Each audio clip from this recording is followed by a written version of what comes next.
but they're running on past fumes, and you can't keep doing that. You have to be able to give the correct news, and people like you, who I know, are fake. You're fake. Go ahead, please. Your messaging on the war has moved from the war is coming to an end to war going to be bombing Iran to the Stone Ages, right. And we've heard a range of those kind of messages. So so which is it? Are you winding this down, can't tell you. Or are you escalating I can't tell it? you. I don't know. I can't tell you. Depends what they do. This is a critical period. They have a period of, well, till tomorrow at 8 o'clock. I gave them an extension. They asked for an extension of 7 days, right? I said, Steve, give them 10 days. 10 days is up actually today, so I gave them 11, I guess, indirectly. I thought it was inappropriate the day after Easter. I want to be a nice person. They have till tomorrow. Now, we'll see what happens. I can tell you they're negotiating, we think, in good faith. We're going to find out. We're getting the help of some incredible countries that want this to be ended because it affects them also. A lot of people are affected by this. But we're giving them till tomorrow, 8 o'clock Eastern time. And after that, they're going to have no bridges. They're going to have no power plants. Stone Ages, yeah. Stone Ages. CNN fake news. Are you willing to make a deal that does not include reopening the Strait of Hormuz, or is that now a top priority? I would say it's a very big priority because, see, that's one thing that's a little different than other things. We can bomb the hell out of them. We can knock them out for a loop. But to close the strait, all you need is one terrorist that somehow has a truck loaded with, because you can carry them in trucks, large trucks, a water mine, drop them in the water, and now you tell people that own ships that cost $1 billion to don't worry about the mine. You can do that even just by saying we put mines in the water. So it's not like the rest. We can knock out their military. We already have. We've knocked out their Navy. We've knocked out their Air Force completely. We've knocked out 158 ships in 3 days.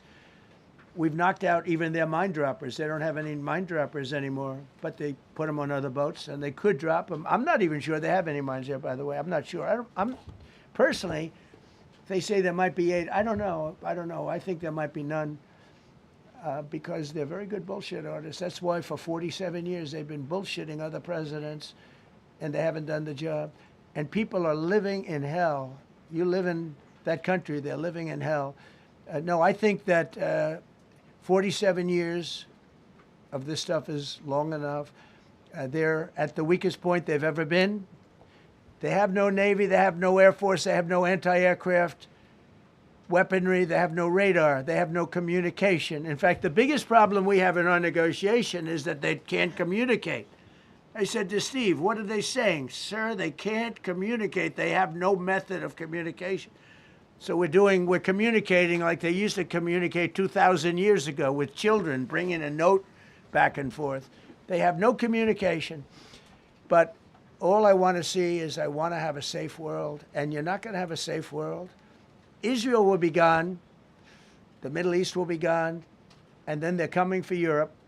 And I have to tell you, I'm very disappointed in NATO, very. I think that NATO...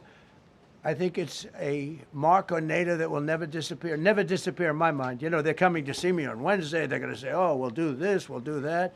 Now they all of a sudden want to send things, you know.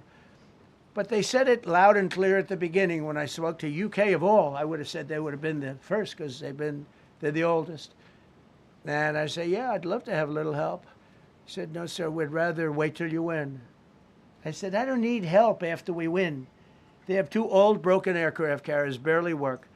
I said, I guess we can use them. Who the hell knows? I called the general. He didn't even want them. He said, we don't really need them. We got the SS Abraham Lincoln, sir. We don't need them. You know, we have, in terms of technology, we had one day 101 missiles going at 2,700 miles an hour, aimed at the Abraham Lincoln. 101 missiles. Out of 101 missiles, 101 missiles were shot down. Unbelievable technology. 10 years ago, 5 years ago, I don't know if that would have been possible, but 10 years ago, that wouldn't have been possible. 101 missiles heading to a ship that's not that far off the coast. And out of the 101 missiles, we shot down all 101. We have weaponry. The Patriots are unbelievable. We have weaponry that's unbelievable, yeah. Just to clarify. Go ahead, please. Yes. Thank you, Mr. President.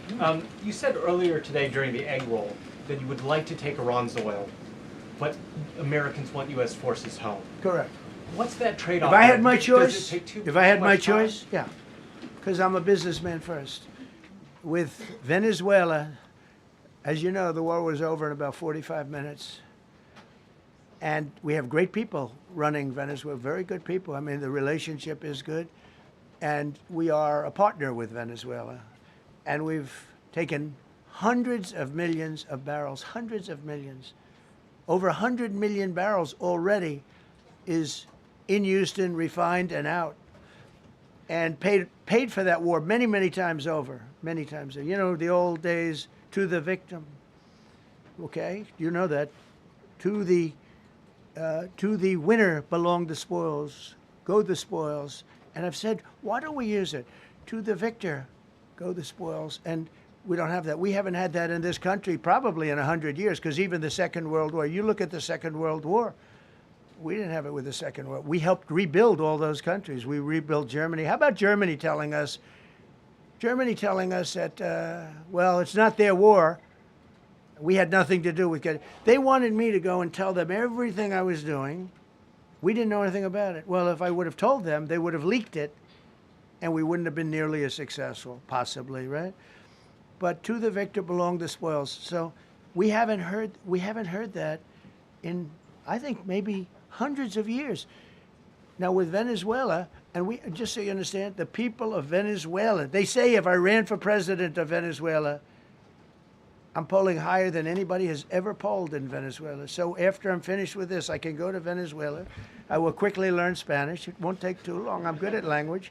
And I will go to Venezuela. I'm going to run for president. But we're very happy with the president-elect that we have right now, the people that are running it.